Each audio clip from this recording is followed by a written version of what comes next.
ओम श्री परमात्मने नमः। चतुर्थ अध्याय श्लोक 14 से 16। नैनां कर्माणि लिम्पन्ति नैमे कर्म फले स्पृहा एते मां योऽभिजानाति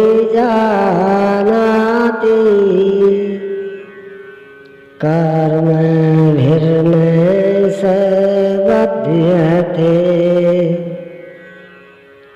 क्योंकि कर्मों के फल में मेरी स्पृहा नहीं है।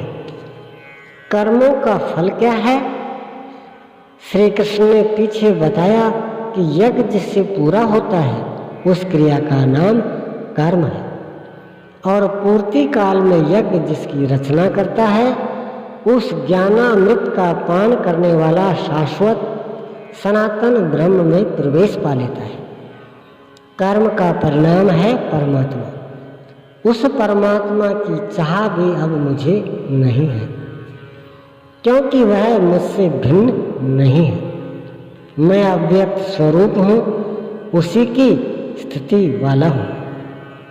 अब आगे कोई सत्ता नहीं जिसके लिए इस कार्य पर स्नेह रखूं। इसलिए कर्म मुझे लिपायमान नहीं करते, और इसी स्तर से जो भी मुझे जानता है, अर्थात जो कर्मों के परिणाम परमात्मा को प्राप्त कर लेता है, उसे भी कर्म नहीं बांधते।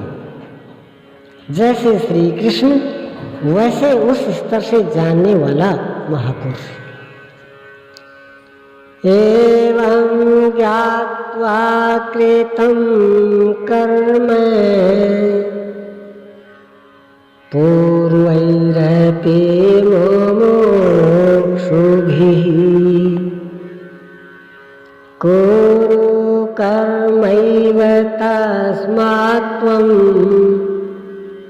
पूर्वैः पूर्वतरं कृतम्। अर्जुन, पहले होने वाले मोक्ष की इच्छा वाले पुरुषों द्वारा भी यही जानकर कर्म किया गया। क्या जानकर?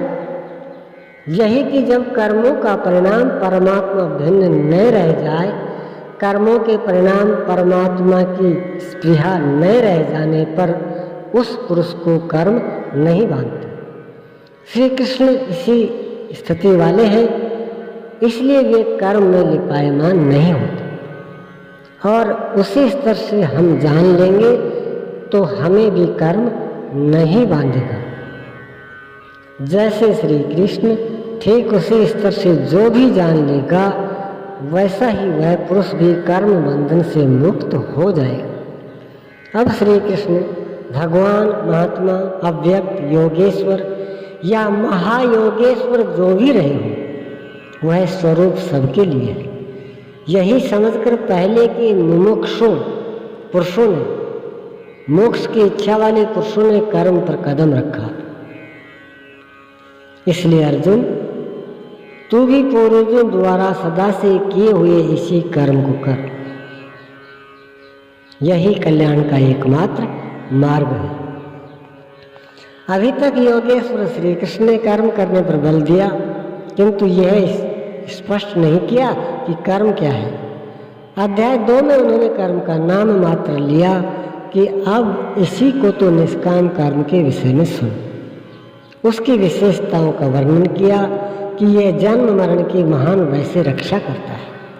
कर्म करते समय सावधानी का वर्णन किया, लेकिन यह नहीं बताया कि कर्म क्या है।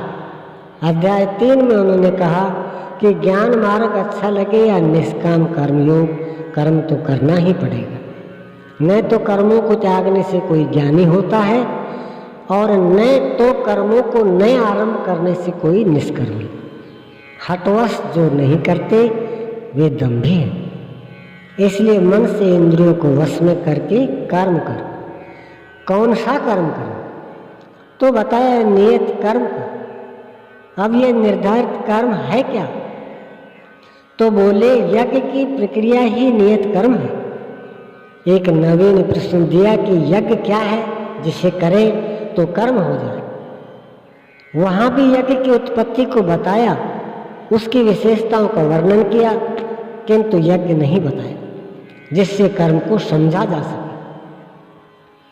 अभी तक यह स्पष्ट नहीं हुआ कि कर्म क्या है। अब कहते हैं अर्जुन, कर्म क्या है, अकर्म क्या है, इस विषय में बड़े बड़े विद्वान भी मोहित हैं। उसे भली प्रकार समझ लेना चाहिए। किम कर्म की मैं कर्मेति कर्मयोऽप्यत्र मोहिताः तत्ते कर्म प्रवक्ष्यामि यज्ञात्वा मोक्ष्यसे शुभात्। कर्म क्या है और अकर्म क्या है, इस विषय में बुद्धिमान पुरुष भी मोहित है। इसलिए मैं वह कर्म तेरे लिए अच्छी तरह से कहूँगा जिसे जानकर तू अशुभात् मोक्ष्यसि, अशुभ अर्थात संसार बंधन से भली प्रकार छूट जाएगा। कर्म कोई ऐसी वस्तु है जो संसार बंधन से मुक्ति दिलाती है। इसी कर्म को जानने के लिए श्री कृष्ण पुनः बल देते हैं। ओम श्री सद्गुरुदेव भगवान की जय।